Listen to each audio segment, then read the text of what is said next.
ஆண்டவர் இரட்சகருமாக இயேசுவின் இனிதான நாமத்தினால் மீண்டும் உங்களை வாழ்த்துகிறேன். கர்த்தர் கிருபை அவர் புதிய நாளை பார்க்கும்படியான உதவி செய்திருக்கிறார்.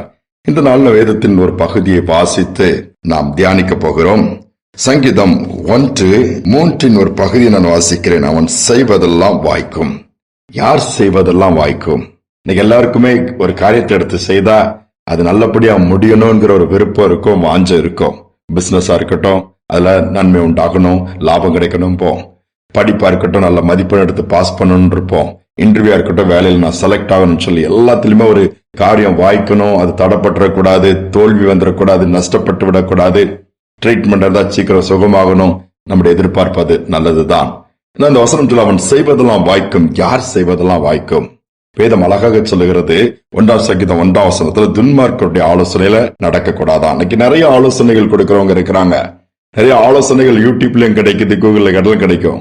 எல்லாவற்றையும் கேட்டுக்கொள்ள முடியாது. அதை தாண்டி ஒரு ஆலோசனை இருக்குது, நம்முடைய ஆண்டவர் கொடுக்கிற ஆலோசனை. நான் உனக்கு போதித்து நடக்க வேண்டிய வழி உனக்கு காட்டுவேன், உண்மையை என் கண்ணை வைத்து ஆலோசனை சொல்வேன்னு சொல்றாரு. ஏன்னா ஆலோசனை நம்முடைய தேவன் ஆச்சரியம் உள்ளவர். அவர் எக்காலத்திற்கும் உரியவர். பழைய காலம் அவருக்கு தெரியும், நிகழ்காலத்தில் இருக்கிறாரு, வருங்காலத்துக்குரிய காரியங்களும் தெரியும், வருங்காலத்துக்கும் அவர் தான் நமக்கு ஆண்டவர்.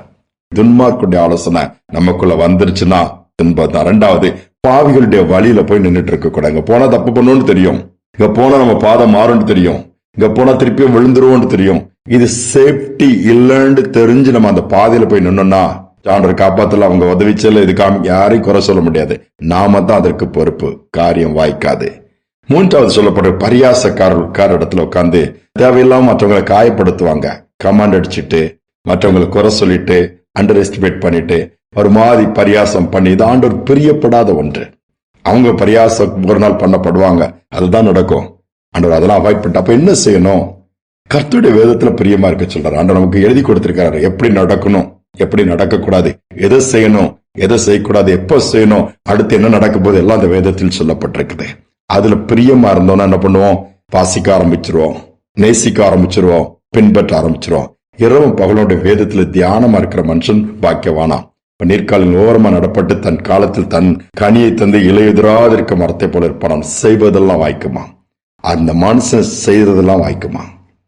ஜேம்ஸ் என்கிற ஒரு மனிதருடைய வாழ்க்கை படிச்சேன். அவர் ராணுவத்துல பணியாற்றி அவர் எல்லா யுத்தங்களையும் வெற்றி வாங்கி கொடுத்திருக்கிறாரு. நிறைய ட்ரெயின் பண்ணுவாரு ராணுவ வீரர்களை. அப்ப அந்த ரிட்டையர்ட் ஆகி உட்கார்ந்துட்டாரு. அப்ப அவங்க கேக்குறாங்க, நீங்க எல்லா யுத்தத்தையும் ஜெயிச்சிருக்கிறீங்க, அது எப்படி? எந்த வெற்றி உங்களுக்கு சிறப்பானது, ஏதாவது மறக்க முடியாத அனுபவத்தை சொல்லும் போதுனா சொன்னாங்க, பெரிய பெரிய யுத்தம் நடந்தாலும் இருக்கையிலே பெரிய டஃப்பான ஒரு நாடோட மோதினதுனால அதெல்லாம் சொல்லணும், அதெல்லாம் சொல்லவே இல்லை. தன்னுடைய ஸ்கூல் லைஃப் குறித்து சொல்றாங்க. பள்ளி வாழ்க்கையில பெற்ற வெற்றி என்னால் மறக்க முடியாது. எப்பவுமே வேதத்தை அதிகமா வாசிப்பேன், பாடத்தையும் படிப்பேன். இந்த வேதம் என் கையில இருக்கும். அதை நிறைய என் ஃப்ரெண்ட்ஸ் எல்லாம் கிண்டல் பண்ணுவாங்க. என்னை பார்த்துட்டு சாமியார் வராரு பாருடா, நான் புனிதர் வராரு பாருடா, நிறைய தேவையில்லாத சொல்லி கமாண்ட் அடிப்பாங்க. ஆனா நான் சோர்ந்து போக மாட்டேன், படிச்சுட்டே இருப்பேன். ஆனா ஃபைனல் எக்ஸாம்ல நான் நல்ல மதிப்பெண் எடுத்து ஸ்கூலை திரும்பி பார்க்கிற அளவுக்கு, அந்த அளவு பார்த்த உடனே எல்லாரும் பாராட்டும் பார்க்கும்போது மற்றவங்க எல்லாம் யோசிக்க ஆரம்பிச்சிட்டாங்க. அதுல இருந்து அந்த வெற்றி எனக்கு என்ன வல்ல உந்துதலை கொடுத்ததோட என்னை பார்த்து மற்றவங்களும் என்ன பின்பற்ற ஆரம்பிச்சிட்டாங்க. இந்த மாதிரி அவங்கள வேதத்தை வாசிக்க ஆரம்பிச்சிட்டாங்க. வாழ்க்கையெல்லாம் மாற ஆரம்பிச்சிருச்சு. தேவையில்லாத கெட்ட பழக்கங்கள் போயிடுச்சுது, தேவையில்லாத பரியாசங்கள் நின்றுச்சு, மற்றவங்களை குறை சொல்றது நின்றுச்சுது. இதெல்லாம் இந்த ஒரு காரியத்துல கிடைச்ச வெற்றி இருக்குத. என் வீட்லயும் கூட மற்றவங்களாம், என் ரிலேட்டிவ்ல எல்லாருமே வேதத்துக்கு முக்கியத்துவம் கொடுத்து, அவனுடைய வார்த்தைக்கு முக்கியத்துவம் கொடுத்து ஏற்பட்ட மாற்றம், அவங்களுக்குள்ள ஏற்பட்டு கிடைச்ச வெற்றிகள், அதை தான் நான் ஒரு பெரிய வெற்றியா பாக்குறேன்னு சொன்னாரா. எவ்வளவு உண்மை! இன்னைக்கு நாம செய்யறது வாய்க்கலன்னா நாம ஆலோசனைகள் எங்கேயோ கேட்கிறோம், சரியில்லாத ஆலோசனை, சரியில்லாத பாதையில போயிட்டு இருக்கிறோம். வேதத்தை நேசிக்கல, ஒருவேளை வாசிக்கல, தியானிக்கலன்னா இன்னைக்கு இந்த வேதத்தை நேசிப்போம், வாசிப்போம், தியானிப்போம், கனி கொடுக்க முடியும். தன் காலத்தில் தன் கனியை கொடுத்து இலையுதிரா இருக்க மரமா.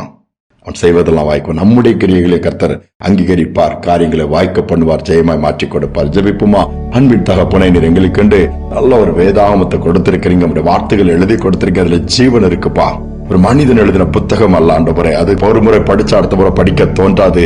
இது எத்தனை முறை படித்தாலும் எல்லாம் புதிதாக இருக்கும். அதுல அவ்வளவு ஆழங்களை வச்சிருக்கீங்க, மகிமையை வச்சிருக்கிறீங்க, ஜீவனை வச்சிருக்கீங்க. அதுல வார்த்தைகள் ஒன்றும் வீணாய் கீழே விழுவதில்லை. உங்களுடைய வார்த்தை கேட்டு அல்லது நேசிக்கிற பிள்ளைகளை நினைவு கூறுங்க. இதுவரை காரியங்கள் வாய்க்கல, காரியங்கள் கைக்கூடி வரல, எல்லாம் தடையா இருக்குது, எல்லாம் தோல்வியாக இருக்குது, நஷ்டமாக இருக்குது, அப்படி போய் சோர்ந்து போயிருக்கிற பிள்ளைகளுக்கு வார்த்தைகளை வாசிக்கும் பொழுது அவர்களுக்குள்ள ஒரு அக்கினி பற்றி எரியட்டும், ஒரு உந்துதல் உண்டாகட்டும், ஒரு மாற்றம் உண்டாகட்டும், ஒரு நம்பிக்கை உண்டாகட்டும். காரியங்களை ஜெயமாய் மாற்றிக் கொடுப்பீராக. துதி கனமை ஏற்றுக்கொள்ளும் இயேசுவின் நாமத்தில் பிதாவே, ஆமேன், ஆமேன். கர்த்தருடைய வார்த்தையை வாசிப்போம், நேசிப்போம், அதோடு மட்டுமல்ல தியானிப்போம். நாம் செய்வதெல்லாம் வாய்க்கும். இந்த கிருபை கர்த்தர் ஒவ்வொருவருக்கும் கொடுப்பாராக. இந்த சிந்தனையோடு நாளை தொடருவோம். மீண்டுமாய் நாளை தினம் சந்திப்போம்.